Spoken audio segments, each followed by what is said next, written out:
Hello friends, welcome to my YouTube channel online learning website. दोस्तों, आज हम बात करेंगे कंप्रेसिबल फ्लो ऑफ लिक्विड्स के बारे में, वेलोसिटी ऑफ साउंड वेव के बारे में, मैच नंबर और उसकी इंपॉर्टेंस के बारे में, स्टैग्नेशन पॉइंट क्या होता है और flow around the immersed body. तो दोस्तों, सबसे पहले हम लोग आते हैं अपने टॉपिक पर, जिसका नाम है कंप्रेसिबल फ्लो ऑफ लिक्विड। तो जैसे कि हम लोग जानते हैं कि कंप्रेसिबल फ्लूइड होते हैं और इनकम्प्रेसिबल फ्लूइड्स होते हैं, और इनमें जो total quantity of flow at the different sections of a pipe is same. तो क्या हो जाएगा फॉर्मूला डिस्चार्ज का, जो हम फॉर्मूला यूज करते हैं, Q equal to A1 V1 बराबर A2 V2 बराबर A3 V3 डैश डैश। लेकिन अगर कंप्रेसिबल फ्लूइड होगा तो उस केस में जो होता है, हम लोग मास ऑफ लिक्विड जो होता है following through any section of the pipe का, वो क्या हो जाता है, सेम हो जाता है। किस केस में? जब कंप्रेसिबल फ्लूइड होगा। कंप्रेसिबल फ्लूइड होगा तो मास जो होगा फ्लूइड का, वो following through any section of the pipe is same. इसमें M1 बराबर M2 बराबर M3 हो जाएगा, और इस हिसाब से इसको इंडिकेट करेंगे। तो A1 V1 रो 1 बराबर A2 V2 रो 2 बराबर A3 V3 रो 3। A1 V1 W1 बराबर A2 V2 W2 बराबर A3 V3 W3। यहाँ पे W equal to rho G। जब हम लोग बात करते हैं वेलोसिटी ऑफ साउंड वेव की, तो velocity of sound in which in a fluid क्या होगा, is given by capital C equal to square root of K upon रो।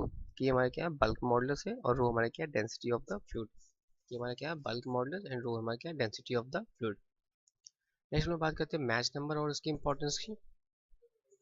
तो ratio of velocity of fluid, जिसमें कि undistributed stream to the velocity of sound wave, is known as Mach number. Mach number क्या है? Ratio of velocity of fluid is in an undistributed stream to the velocity of sound wave is known as match number. It is given as important information about the type of flow.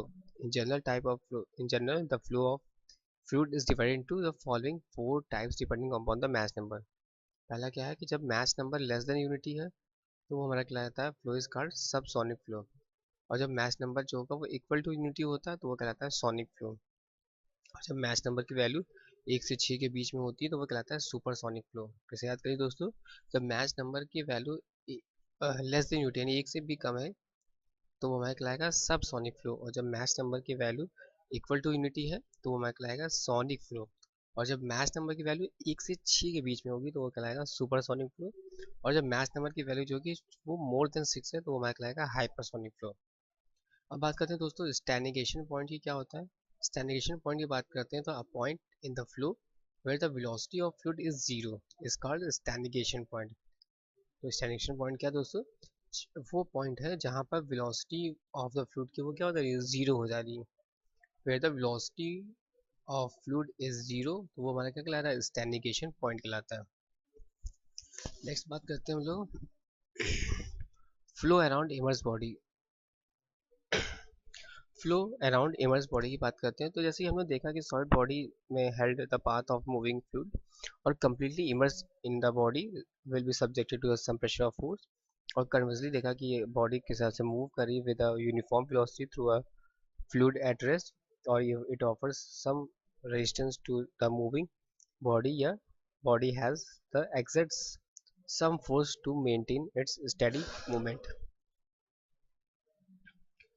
बात करते हैं next, that is according to Newton's law of resistance, the force exerted by the moving fluid on an immersed body is directly proportional to the rate of change of momentum due to the presence of the body. The following points may be noted for the flow around the immersed body. पहला ये है कि whenever a plate is held immersed at the some angle with the direction of the flow of the liquid, it is subjected to the some pressure, and the component of the pressure in the direction of flow of liquid is known as a drag, and the component of this pressure at the right angles to the direction of the low flow to the liquid is called lift. तो drag and lift।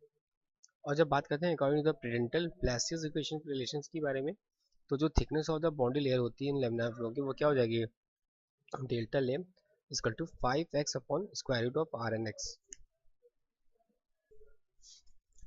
और जो thickness of boundary layer हो गई इन terminal flow की, क्या हो जाएगी, delta T U R equal to 0.377x upon R N X के ब्रैकेट में 1/5। x is equal to क्या distance between the leading edge of the body and the section where the thickness of the boundary layer is required. Rx की value क्या हो जाएगी, Reynolds number at a distance x from the leading edge।